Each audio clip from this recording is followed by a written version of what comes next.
Olá, boa tarde. Um vídeo que circulou essa semana nas redes sociais mostra crianças com os braços amarrados em cadeirinhas de bebê, como se usassem camisas de força. E tem mais, as cadeirinhas estão no banheiro e as crianças chorando muito. As imagens são de alunos de uma escola que fica em São Paulo, na capital.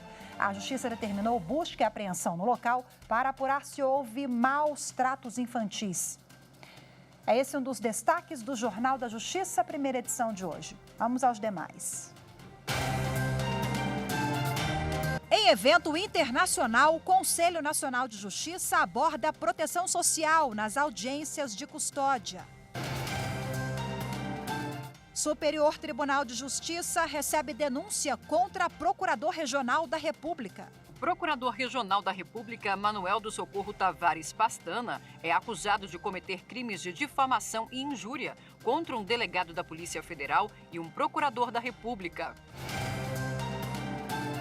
E ainda, Judiciário de Mato Grosso faz manual para ajudar magistrados na implementação dos conselhos da comunidade no estado.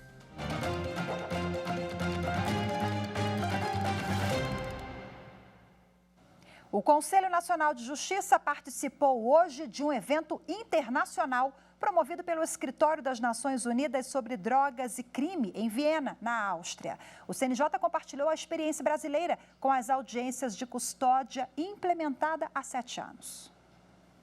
O juiz auxiliar do Conselho Nacional de Justiça, Luiz Manfredi, falou sobre como garantir a proteção social logo após a detenção de um suspeito. Ele é coordenador do Departamento de Monitoramento e Fiscalização do Sistema Carcerário e do Sistema de Execução de Medidas Socioeducativas. O incentivo à proteção social no sistema de justiça penal é uma novidade na administração da justiça brasileira. Pela primeira vez no Brasil, o juiz penal não está atuando sob as lentes e a preocupação em mandar prender ou libertar alguém exclusivamente. Mais que isso, o juiz deve ter um olhar atento para as vulnerabilidades e necessidades humanas nunca antes percebida ou apreciada individualmente. As audiências de custódia começaram a ser realizadas no Brasil em 2015. Desde então, foram mais de 850 mil procedimentos. A apresentação do preso em flagrante a um juiz em até 24 horas conseguiu reduzir em 10% o número de prisões provisórias. A medida ajuda a diminuir a superlotação nos presídios, permite economia para os cofres públicos e, principalmente, reduz os casos de injustiça com detenções indevidas. O trabalho também envolve o resgate de direitos. A ONG Corra para o Abraço, em Salvador, na Bahia, faz parte desse processo. A entidade presta atendimento ao preso atendido nas audiências de custódia nas áreas de saúde, assistência social, mercado de trabalho, moradia e acesso à justiça. Eles estão espalhados pela cidade, então esse elo é importantíssimo para a gente fazer esse acompanhamento. Estamos falando de uma equipe multiprofissional que atua na vara, né? Psicólogos, assistentes sociais, educadores jurídicos, cientistas sociais, redutores de danos. E com essa atuação, a gente consegue garantir proteção com esse trabalho em rede com esses sujeitos. As audiências de custódia fazem parte do Fazendo Justiça, projeto de parceria do Conselho Nacional de Justiça com o PNUD, o Programa das Nações Unidas para o Desenvolvimento e apoio do Ministério da Justiça e Segurança Pública. Uma iniciativa que busca superar desafios estruturais do sistema prisional e socioeducativo no país. Também inovadora porque é um programa que ele busca justamente fortalecer essa intersetorialidade das ações e o trabalho em conjunto com diferentes parceiros e pela primeira vez uma iniciativa que conta com uma atuação conjunta entre o Poder Judiciário e as agências das Nações Unidas. O presidente do Supremo Tribunal Federal, ministro Luiz Fux, se reuniu nesta quinta-feira com o ministro da Saúde, Marcelo Queiroga, e com o advogado-geral da União, Bruno Bianco. Na pauta, a pandemia da Covid-19. No encontro, o ministro da Saúde informou que o governo federal estuda uma transição da situação da pandemia de Covid-19 para a endemia e disse que nada será mudado de forma repentina. Marcelo Queiroga fez ao presidente do STF, ministro Luiz Fux, um relato da situação epidemiológica do país. Hoje nós temos um cenário de desaceleração da Covid no Brasil, na maior parte do país e em alguns estados e municípios, já arrumando por uma situação de controle, né? E é dentro desse contexto que nós discutimos a questão da duração da emergência sanitária de importância nacional, né? Que as pessoas às vezes confundem, né, com transformar pandemia em endemia. Não é prerrogativa do ministro transformar pandemia em endemia. O que o ministro faz é, dentro da lei, estabelecer a duração da emergência sanitária de importância nacional em conformidade com o regulamento sanitário internacional. O Supremo manteve a resolução com as medidas de prevenção contra o coronavírus nas dependências da Corte. Aqui continuam obrigatórios o uso de máscaras, o distanciamento de 1 metro, a apresentação do certificado de vacinação contra a doença ou o teste para quem não se vacinou. As medidas vão ser reavaliadas no próximo mês. E também nesta quinta-feira, o ministro Luiz Fux, presidente do Supremo Tribunal Federal, participou da instalação de uma comissão de juristas para pensar soluções para litígios tributários. O trabalho da comissão, criada em parceria entre o STF e o Senado Federal, busca desafogar o Poder Judiciário.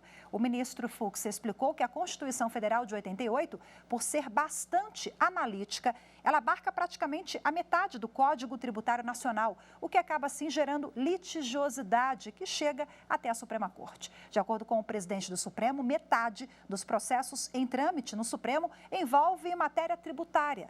Nas instâncias inferiores, esses processos acabam sendo relegados a segundo plano, diante de questões sociais urgentes.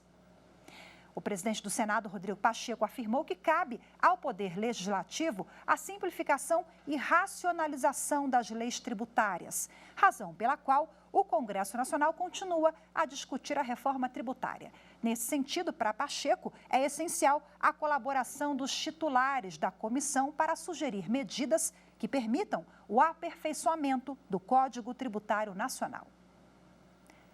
A Corte Especial do Superior Tribunal de Justiça recebeu denúncia contra Procurador Regional da República por crimes contra a honra e delegado e membro do Ministério Público Federal. O Procurador Regional da República, Manuel do Socorro Tavares Pastana, é acusado de cometer crimes de difamação e injúria contra um delegado da Polícia Federal e um procurador da República. Segundo o Ministério Público, ele afirmou a um jornal do Amapá em 2020 que os outros 2 servidores públicos teriam adotado condutas inadmissíveis, propondo a um dos presos na Operação Minamata, deflagrada para combater o garimpo ilegal na região norte, que, em troca de sua liberdade, delatasse um juiz federal e outro procurador regional da República. Em resposta à acusação, Manuel Pastana alegou que não cometeu crime e que a declaração estaria embasada em fatos verdadeiros. No STJ, o relator da ação penal, ministro Francisco Falcão, destacou que as questões de prova alegadas pela defesa envolvem elementos relativos ao mérito da acusação. Por isso, devem ser examinadas ao longo da instrução processual. Segundo o relator, a denúncia só poderá ser rejeitada quando é possível dispensar a produção de provas. E esta situação não está presente no caso. Desta forma, para a Corte Especial, a acusação preencheu os requisitos do artigo 41 do Código de Processo Penal, com detalhes sobre o fato e a participação do denunciado. Ao tornar o procurador regional réu, o ministro Francisco Falcão autorizou o compartilhamento do processo com a Procuradoria da República do Distrito Federal para fins de apuração da conduta na esfera civil. Termina hoje a Semana do Jovem Eleitor 2022, promovida pelo Tribunal Superior Eleitoral. A iniciativa tem como objetivo incentivar os jovens a votar. O Twitter divulgou que foram publicados cerca de 6.800 tweets na quarta-feira passada, quando houve a mobilização nas redes sociais. A ação alcançou mais de 88 milhões de pessoas. Bom, e lembrando que o alistamento de quem tem 15 anos e completa 16 até o dia das eleições e de jovens de 16 e 17 anos continua até o dia 4 de maio. No dia seguinte, o cadastro eleitoral será fechado para a preparação da votação em outubro. E você vai ver a seguir caso de maus tratos com crianças em São Paulo. Justiça determina a busca e apreensão na escola infantil Colmeia Mágica para apurar os fatos. Os detalhes daqui a pouquinho, nós voltamos já.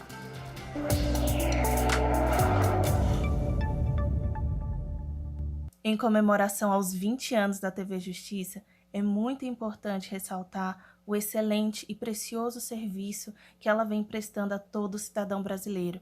Aqui na TV Justiça, você consegue ter acesso a todas as questões do judiciário, com uma linguagem simples, tranquila e de fácil entendimento.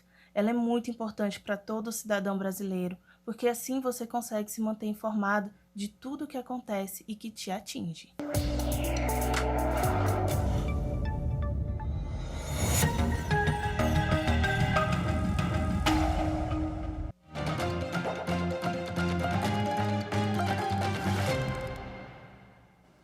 A Justiça determinou busca e apreensão na escola infantil Colmeia Mágica, em São Paulo, acusada de maus tratos com crianças.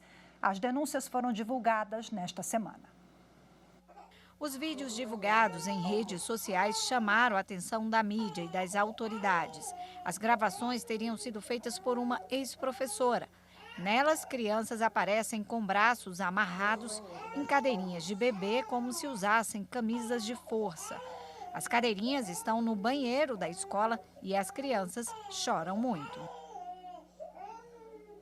Algumas mães reconheceram os filhos naquela situação. A escola, localizada na Vila Formosa, está sendo investigada por torturas.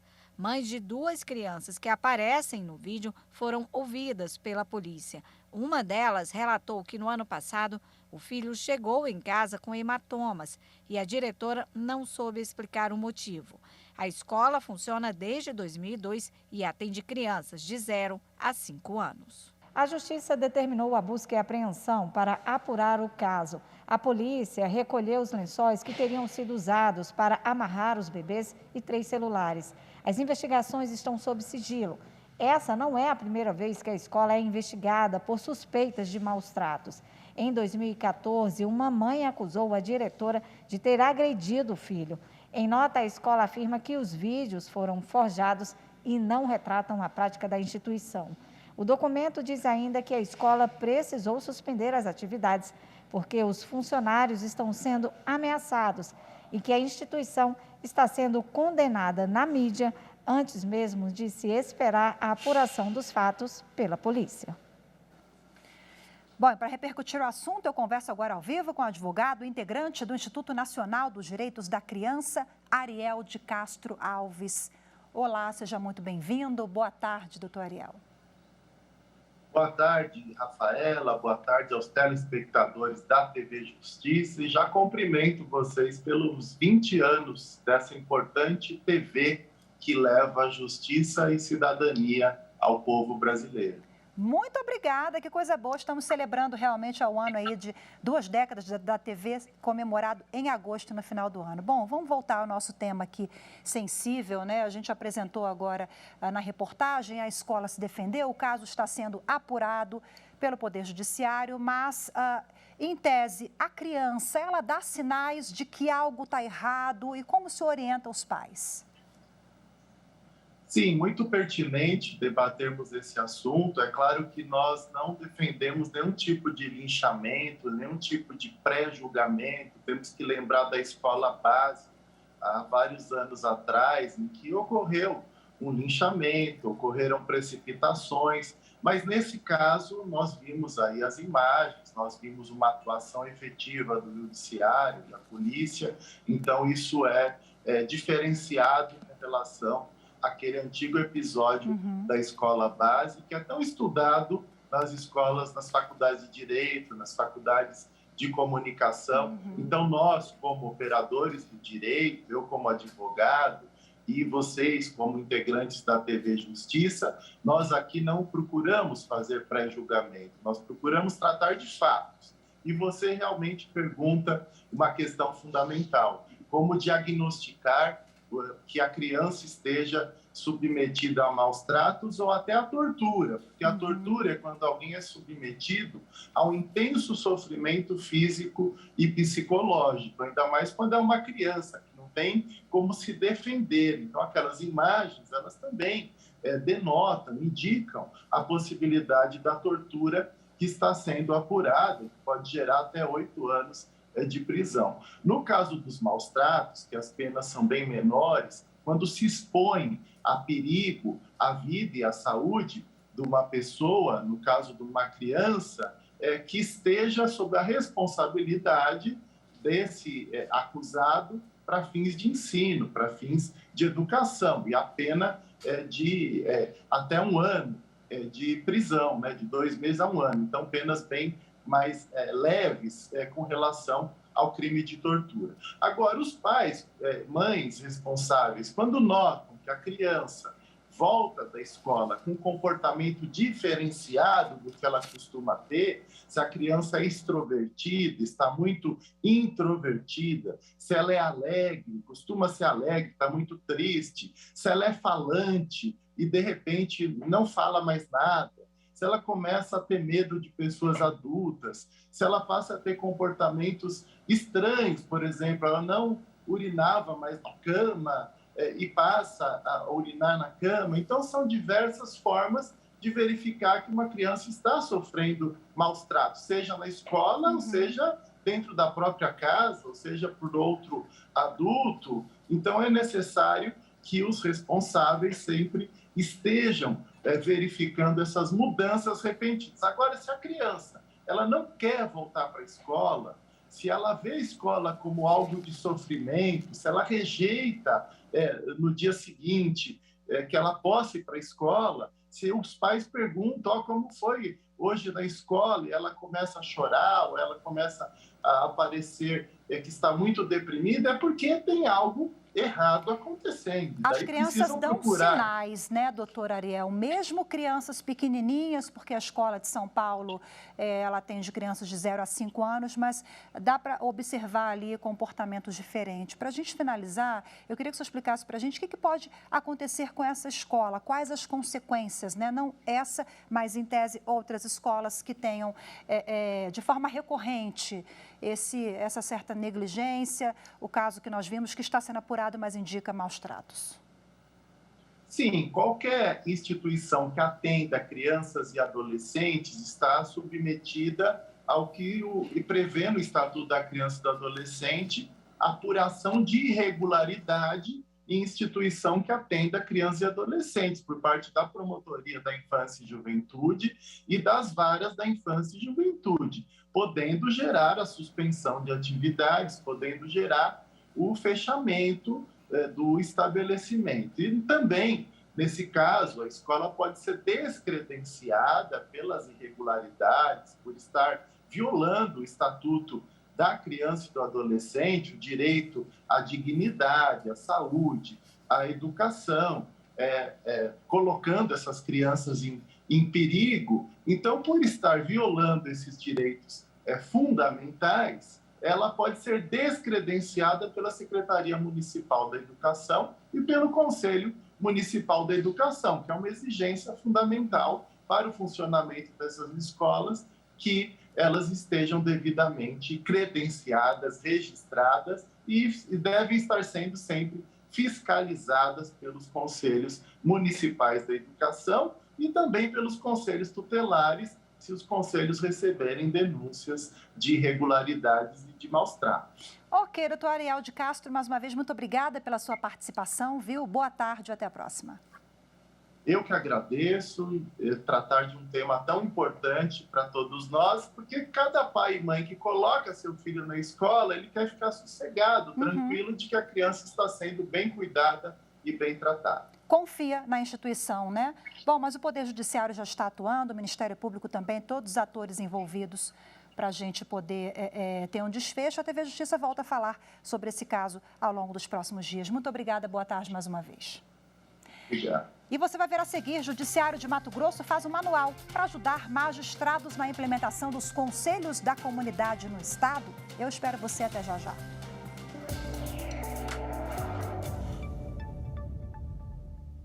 Estamos comemorando 20 anos de TV Justiça, 20 anos de informação e programas cristalinos que visam trazer para a sociedade informações sobre o seu direito de forma clara e objetiva.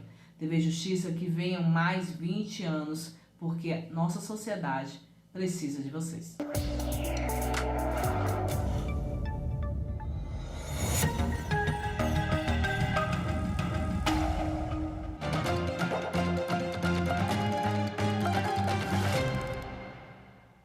O Superior Tribunal de Justiça teve que decidir qual versão prevalece, havendo dúvidas entre o que diz a polícia e a versão do morador quanto à autorização para policiais entrarem em residência.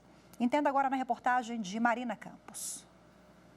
O entendimento do colegiado foi de que, havendo dúvidas entre a versão da polícia e a do morador quanto à autorização para policiais ingressarem em residência, deve prevalecer a do morador. No caso julgado, como não foi comprovada a alegada permissão espontânea por parte do homem que reside no local, o colegiado reconheceu a ilegalidade das provas supostamente colhidas na diligência e concedeu habeas corpus para absolver o morador da acusação de tráfico de drogas. O acusado contou que estava em casa quando foi surpreendido pela chegada de policiais militares, que disseram estar procurando um assaltante e lhe pediram para abrir o portão. Segundo ele, após atender o pedido, os policiais passaram a procurar drogas na residência, mas não teriam encontrado nada. Já os policiais contam que foram ao local após receber denúncia pela central e viram o réu saindo com um revólver e que ele teria admitido haver drogas em casa e autorizado a entrada dos agentes, que acabaram encontrando cocaína e maconha no local. Em primeira e segunda instâncias, foi afastada a alegação de nulidade da prisão em flagrante e das provas por falta de mandado judicial, sob o fundamento de que a manutenção de drogas em depósito é crime permanente, o que autoriza o flagrante enquanto a prática criminosa perdurar. Já no STJ, o relator do habeas corpus, ministro Rogério Schietti Cruz, recordou que a inviolabilidade de domicílio é direito fundamental previsto constitucionalmente e que, segundo o entendimento unânime da sexta turma, não se admite que a mera constatação de situação de flagrância posterior ao ingresso justifique sua violação. O ministro ressaltou ainda que, conforme a jurisprudência do STJ, o consentimento do morador em tais situações precisa ser voluntário e livre de qualquer constrangimento, com declaração assinada, indicação de testemunha sempre que possível e com a operação registrada em áudio e vídeo, o que não foi o caso da situação analisada pela sexta turma, prevalecendo então a versão do morador. E uma correção, essa reportagem que você acabou de assistir do Superior Tribunal de Justiça é da repórter Jéssica Castro e não da Marina Campos, como eu falei há pouco. Os conselhos da comunidade desempenham um trabalho muito importante de reinserção social com reeducandos de Mato Grosso. E para expandir essas unidades no estado, o Judiciário Estadual confeccionou um manual que está sendo distribuído aos magistrados. Recomeço é a palavra certa para quem busca uma reinserção social. E em Mato Grosso, reeducandos têm encontrado uma nova chance com a ajuda dos conselhos da comunidade, instituições sem fins lucrativos que, por meio da educação e do trabalho, oferecem apoio a quem está privado de liberdade. Esse projeto é bom que ajuda tanto tirar como os pensamentos ruins da mente, clareia mais o cérebro, exercita a leitura da gente aqui dentro, desenvolvendo métodos de escrita melhor, quando você vai fazer um texto, até uma carta para o seu familiar, sai com mais entendimento, não fica tão focalizado na linguagem popular, entendeu? Ajuda muito a gente em tudo praticamente. Em Mirassol do Oeste, interior de Mato Grosso, o Conselho da Comunidade funciona há pelo menos 32 anos.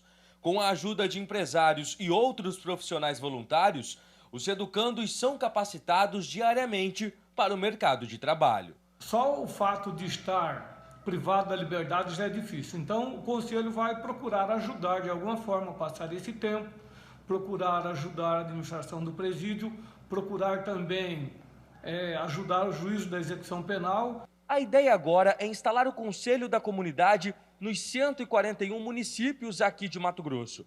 E para facilitar, o Judiciário Estadual confeccionou um manual com informações importantes, como as principais atribuições, como instalar o Conselho e captar recursos. O informativo já está sendo distribuído aos magistrados e magistradas e aos novos juízes em formação. É importante que haja esse órgão constituído de membros da sociedade em todas as comarcas do Estado, mesmo nas comarcas, inclusive nas comarcas que não possuem unidade penitenciária. Por quê? Pode não ter a cadeia penitenciária, mas tem recuperando morando lá, o regime semiaberto, aberto.